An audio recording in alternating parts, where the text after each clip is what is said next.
Senator Edwin Sifuna has decided to deliver bad news to Raila Odinga's men within ODM party who are supporting President William Ruto's re-election in 2027.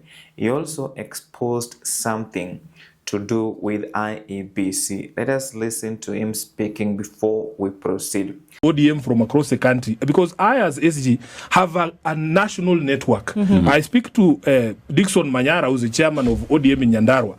Dickson Manyara, when we were running in 2022, he was the same person calling me and telling me, Sifuna, in Nyandarua, we are not going to get the votes these characters are telling you we are going to get. Today, if he calls me, he tells me this association that is breeding between ODM and UDA is going to hurt us because on the ground, nobody is going to vote UDA. I listened to Kaseme from Tana River. When I call him and ask him, and these people will give you an objective view. I call the chairman, Torome in Narok, and he tells me, Sifuna, wa Masai hii vitu ya Ruto wamekataa. So I have a global view as opposed to a member of parliament from one constituency who only talks to his relatives.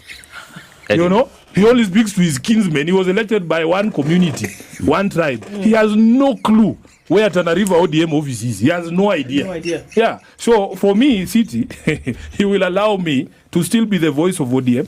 If for as long as I am the SG of this party, I will speak as SG of the party and give the true position on where we are as a political party. Edwin, as we speak at the moment now, there's a big issue, the elephant in the room. IEBC is not in place. Absolutely. And with that, you have actually addressed that. And even calling upon the judiciary to do its bit. Yeah.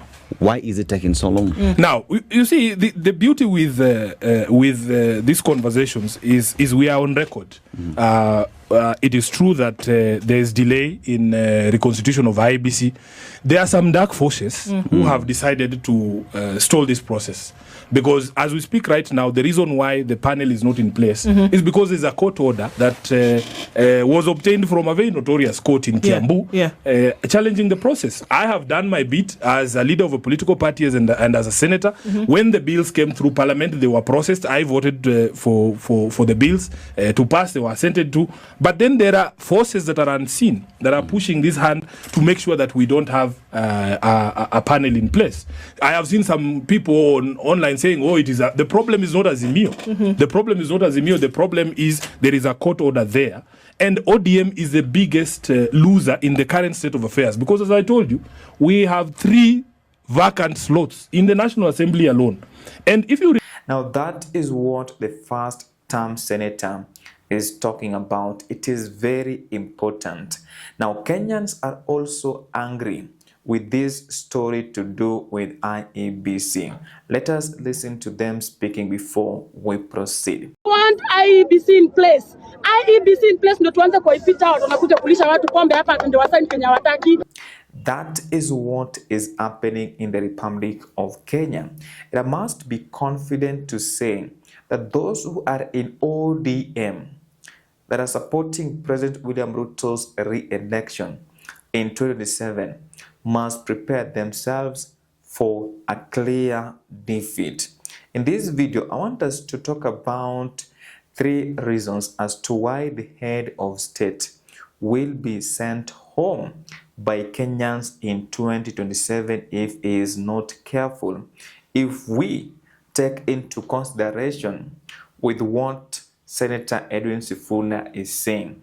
But before we do that, in case this is your first time, kindly take a second, subscribe, and turn on the notifications bell. We are on a mission to 6,000 subscribers before the end of this month. And we can't hit 6K without you subscribing. Thank you. The first reason, the ground is hostile to President William Samoei Arap Ruto. I'm talking about the people of Kenya. They don't trust the head of state. Whether you are in ODM, UDA, Wiper, and any other political party, the economic situation is not favoring anyone. It is hard. And many people believe that President William Samoei Arap Ruto has not done anything to make the economic situation in Kenya to be better. Most of them are referring to some of the promises he made in 2022. And that brings me to the second reason as to why the head of state will be sent home. Promises. He made so many promises during the electioneering period, and Kenyans feel that the head of state is unable to fulfill any of those promises. And therefore, if you give him a second term, he will still make promises that he will deliver project A, B, C, D next year, or in another 2 months, or in another 6 months. Kenyans are fed up with those stories.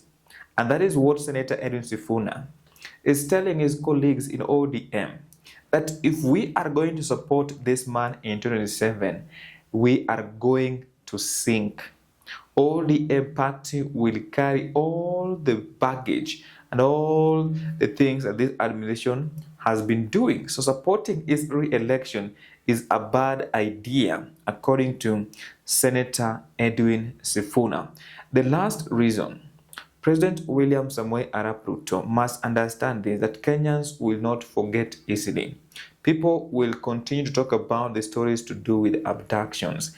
And this is something that head of state should come out boldly and tell off those people who are abducting Kenyans so that Kenyans can feel safe.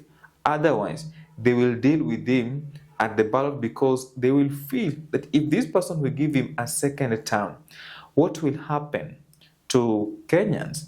Some of them will be abducted. And remember, the head of state said, when he was the deputy president in Uhuru Kenyatta's regime, that Kenyans will not be abducted. Bodies will not be found in RAILA. And that is what Kenyans are expecting the president to do. Anyway, guys, that is just my opinion. In case you have any counter opinion, feel free to share in the comments section. I promised at the end of my videos to carry out civic education. This is what you need to do. You need to register as a voter as soon as possible. And the beauty of being a registered voter is that you can participate in 2 elections. 1, by-election, 2, general elections. Number 2, you need to demonetize politics as soon as possible. Once you demonetize politics as soon as possible, we will be in a position to elect leaders of high integrity, leaders that will take this nation forward. Then lastly, vote for someone with a plan. Remember, planning, failing to plan is planning to fail. So vote for someone with a plan. Bye for now. I will see you in the next video.